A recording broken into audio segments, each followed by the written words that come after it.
Salam saudaraku yang dikasihi Tuhan. Tidak bisa dipungkiri bahwa sering sekali kita enggan untuk melakukan sesuatu karena kita tidak tahu atau belum tahu apa manfaat kalau kita melakukannya. Salah satu yang kita sering masih enggan ataupun menahan-nahan untuk melakukannya adalah berbuat baik. Kita sering berpikir berbuat baik itu adalah untuk kepentingan orang. Berbuat baik itu adalah hanya menguntungkan orang yang menerima kebaikan kita. Benarkah demikian? Filipi 4 ayat 5 berkata, hendaklah kebaikan hatimu diketahui oleh semua orang. Untuk apa? Bukan hanya untuk kebaikan orang itu, saudaraku. Ternyata ada begitu banyak manfaat ketika kita berbuat baik. Kalau kita cermati di dalam kisah antara Kain dan Habel, salah satu penyebab Kain akhirnya terjebak kepada pembunuhan adalah karena dia gagal ataupun menolak untuk berbuat baik.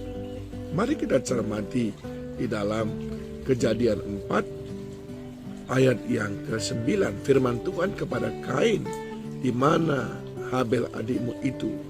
Jawabnya, aku tidak tahu apakah aku penjaga adikku.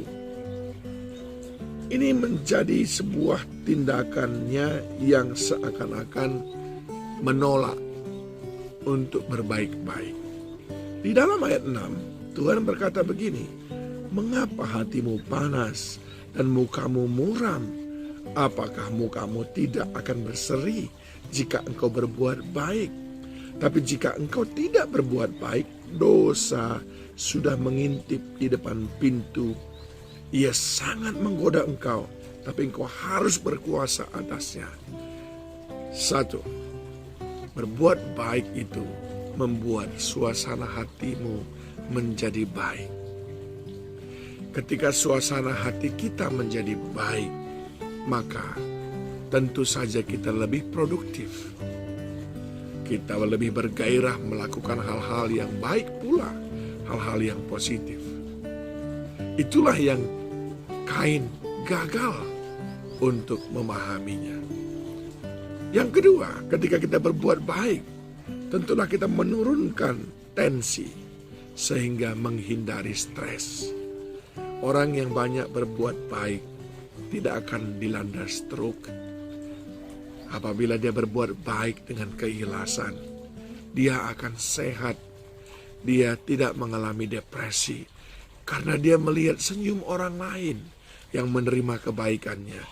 Karena dia mendengar ucapan terima kasih dari orang lain yang menerima kebaikannya. Dan itu sangat membahagiakan. Tentu saja yang ketiga, keuntungan yang kita peroleh adalah kita memiliki hubungan sosial yang sehat. Bayangkan jika saudara hanya menerima kebaikan orang dan saudara tidak pernah berbuat baik kepada orang lain. Tentulah orang lain kecewa dan menghindari untuk berlama-lama bersahabat dengan saudara. Tetapi ketika kita suka berbuat baik, ada banyak orang yang mengasihi kita. Ada banyak orang-orang yang berarti dalam hidup kita, yang memberikan warna yang indah. Yang keempat, saudaraku, perbuatan baik itu menjadi sebuah efek domino yang akhirnya membentuk sebuah komunitas yang suka saling menolong. Karena perbuatan baik itu menular, saudaraku. Kalau saudara ada di sebuah komunitas yang setiap kali bertemu umpamanya masing-masing membawa makanan atau disebut juga dengan potluck, maka itu akan menjadi sebuah kebiasaan. Saudara tidak akan berani datang kepada pertemuan itu kalau tidak membawa sesuatu. Alangkah indahnya komunitas yang seperti itu. Sungguh luar biasa. Dan yang terakhir, menambah bahagia. Sebab perbuatan baik kita itu membantu otak untuk menyalurkan energi positif ke seluruh tubuh kita. Ada hormon bahagia yang semakin banyak diproduksi. Dan ketika hidup kita bahagia, tentu kita mendapatkan umur yang panjang, kualitas hidup yang lebih baik. Mari ubah perspektif kita. Jangan hanya berpikir bahwa perbuatan baik itu hanya menguntungkan orang lain. Tidak, perbuatan baik juga membawa kebaikan bagi diri kita sendiri. Ayo terus berbuat baik.